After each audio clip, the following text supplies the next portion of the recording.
Harta kekayaan Eko Arianto, hakim yang vonis Harvey Moeis cuma 6,5 tahun penjara.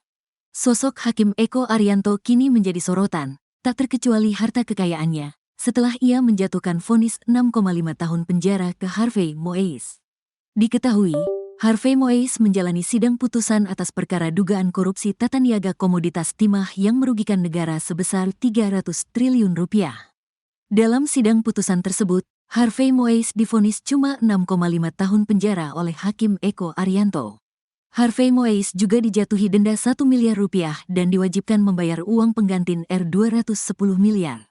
Sementara itu, laporan harta kekayaan penyelenggara negara, LHKPN, mencatat, Eko Arianto terakhir melaporkan harta kekayaan pada tanggal 29 Januari tahun 2024 untuk periode laporan 2023. Eko Arianto memiliki harta kekayaan dengan total Rp2.820.981.000. Berikut rincian harta kekayaan Hakim Eko Arianto. 1. Tanah dan bangunan seluas 200 meter 2/100 M2 di Malang, Rp1.350.000. 2. Alat transportasi dan mesin total Rp910 juta. Mobil Honda CR-V Minibus 2013, Rp300 juta. Mobil Honda Civic Sedan 2013, Rp300 juta. Motor Kawasaki Ninja 2013, Rp50 juta. Motor Kawasaki KLV 2013, Rp20 juta. Mobil Toyota Innova Reborn G2.0 et 2016, Rp240 juta. 3. Harta bergerak lainnya, Rp395 juta. 4. Kas dan setara kas, Rp165.981.000. Bila dibandingkan pada pelaporan tahun 2022 yang memiliki kekayaan sejumlah Rp2.789.981.000, harta Eko Arianto naik Rp37 juta pada 2023.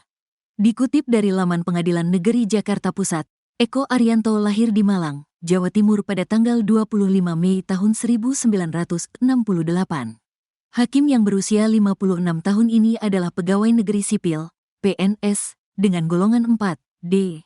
Eko Arianto meraih gelar sarjana hukum pidana pada 1987 dari Universitas Brawijaya.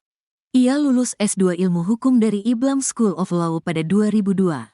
Gelar S3 Ilmu Hukum didaatnya dari Universitas tanggal 17 Agustus tahun 1945 pada 2015. Usai menjadi CPNS pada 1988, Eko Arianto berkarir di sejumlah pengadilan negeri, termasuk di Jawa Barat, Aceh, Jawa Timur, serta Jawa Tengah. Sepanjang karirnya, Eko pernah menjadi Ketua Pengadilan Negeri di Pandeglang pada 2009, Blitar pada 2015, Mataram pada 2016, dan Tulungagung pada 2017. Ia kerap mengadili tindak pidana kriminal seperti kasus kelompok kriminal John K. Bukon Koko, dan Yeremias Farfaukubun terkait kasus kematian Justis Korwing, Erwin. Saat menjadi Hakim Pengadilan Tipikor Jakarta Pusat, Eko mendapat tugas mengadili Harvey Moeis yang digugat hukuman penjara 12 tahun. Namun, dia meringankan vonis tersebut. Majelis Hakim mempertimbangkan tuntutan pidana penjara tersebut terlalu berat jika dibandingkan dengan kesalahan terdakwa sebagaimana kronologi terdakwa, ujar Eko. Dikutip dari Kompas.com, Selasa, tanggal 24 Desember tahun 2024. Eko memberikan vonis ringan karena kasus korupsi terjadi ketika PT Timah Terbuka berupaya meningkatkan jumlah produksi dan ekspor. Namun, mereka sulit memperoleh biji timah karena marak penambangan ilegal. Dia menyebut, Direktur Utama PT RBT Suparta meminta bantuan Harvey Moeis atas kondisi tersebut karena dia memiliki pengalaman bisnis batubara. Harvey Moeis pun bukan bagian jajaran direksi, komisaris, serta pemegang saham PT RBT. Dia juga tidak memiliki kewenangan untuk memutuskan kerjasama. Selain itu, PT RBT juga bukan perusahaan yang melakukan penambangan ilegal karena memiliki izin usaha pertambangan, IUP, dan izin usaha jasa penambangan, IUJP.